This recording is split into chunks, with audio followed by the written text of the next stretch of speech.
ان الانسان خلق ہلوعا، انسان بڑا تھڑ دلا پیدا کیا گیا ہے۔ اذا مسہ الشر جزوعا، جب اسے کوئی تکلیف پہنچتی ہے، مصیبت آ جاتی ہے تو جزا فضا کرتا ہے، نالہ و فریاد، روتا دھوتا ہے۔ وَإِذَا مَسَّهُ الْخَيْرُ مَنُوعًا، اور جب کوئی خیر مل جاتا ہے تو اسے روک کر رکھتا ہے کہ کسی اور تک اس کا کوئی فیض نہ پہنچ جائے، اسے جھٹ پٹ اپنی تجوری کے اندر بند کرنے کی کوشش کرتا ہے۔ یہ انسان کے تھڑ دلے ہونے کی علامت ہے۔ یہاں ایک نکتہ بہت اہم ہے، اس کو سمجھ لیجئے۔ یہ ظاہری تضاد ہے قرآن کا، اگر آپ اسے حل نہ کر سکیں تو تضاد ہے۔ ایک طرف قرآن کہتا ہے لقد خلقنا الانسان فی احسن تقویم، ہم نے انسان کو بہترین حساب سے پیدا کیا۔ اللہ فرماتا ہے خلقتہ بیدی، میں نے اپنے دونوں ہاتھوں سے پیدا کیا۔ وَلَقَدْ كَرَّمْنَا بَنِي آدَمَ وَحَمَلْنَاهُمْ فِي الْبَرِّ وَالْبَحْرِ، ہم نے بہت عزت دی ہے بنی آدم کو، ہم نے انہیں اٹھایا ہے، سوار کرایا ہے، بر میں بھی بحر میں بھی۔ اور یہ مسجود ملائک تمام فرشتے جھکا دیے گئے، جبرائیل بھی، اسرافیل بھی، اسرائیل بھی، سب کے سب۔ فسجد الملائکۃ کلھم اجمعون، ذرا اندازہ کیجئے، اسے خلیفۃ اللہ کہا گیا۔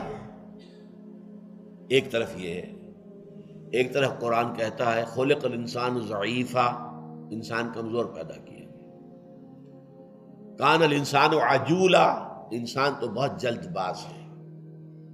خلق الانسان من عجل، جلد بازی تو انسان کی سرشت میں داخل ہے۔ انہ کان ظلوما جہولا، ظلوم بھی ہے، ظلم کرنے والا، جاہل بھی ہے۔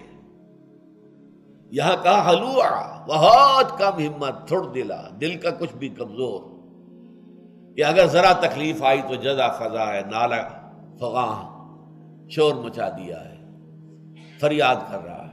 اور کوئی مال مل گیا، کوئی دولت مل گئی، کوئی شے مل گئی تو سید کر رکھتا ہے، مبادا اس کا فیض کسی اور کو بھی پہنچ جائے۔ تضاد ہے یا نہیں؟ How to resolve it? یہ جو انسان کا مرکب وجود ہے، اس روحانی وجود کے اعتبار سے خلقنا الانسان من احسن تقویم، روحانی وجود کے اعتبار سے وہ خلیفۃ اللہ فی الارض، اس روحانی وجود کی وجہ سے وہ مسجود ملائک بنا۔ فَإِذَا سَوَّيْتُهُ وَنَفَخْتُ فِيهِ مِن رُوحِي فَقَعُوا لَهُ سَاجِدِينَ، جب میں اس کی تخلیق مکمل کر دوں اور اس میں اپنی روح میں سے پھونک دوں تو گر پڑنا اس کے سامنے سجدے میں۔ یہ ہے وہ پہلو، اونچا ہے، بہت اونچا ہے۔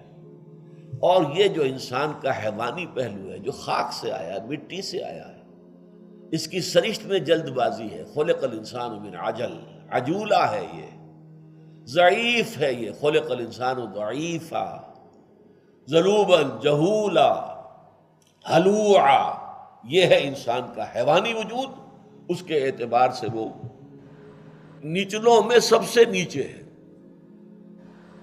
اب ظاہر بات ہے کہ انسان کے اندر یہ وجود جب دونوں جمع ہو گئے تو اب دو ہی باتیں ہوں گی، یا حیوانی وجود غالب آ جائے گا روحانی وجود پر تو انسان حیوان بن جائے گا، بلکہ حیوان سے بھی کم تر۔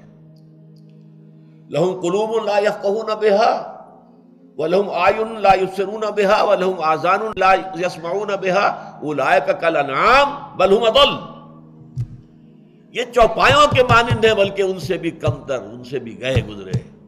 لیکن چوپائے تو پیدا اسی سطح پر کیے گئے تھے، اس پر وہ برقرار ہیں۔